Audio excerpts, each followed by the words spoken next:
জীবনে সবকিছু আপনার মনের মতো হবে না।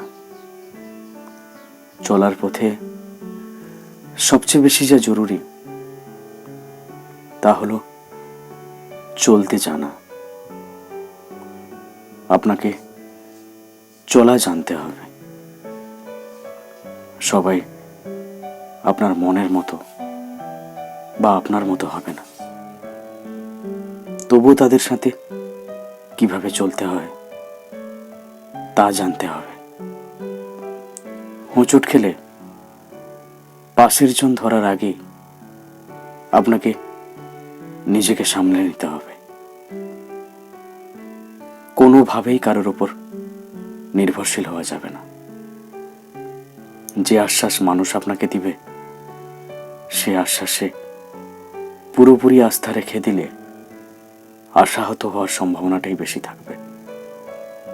মনে রাখবেন, সবকিছু নিজের মনের মতো হওয়ার চেয়ে সবকিছুতে নিজের ভালো থাকাটা জরুরি।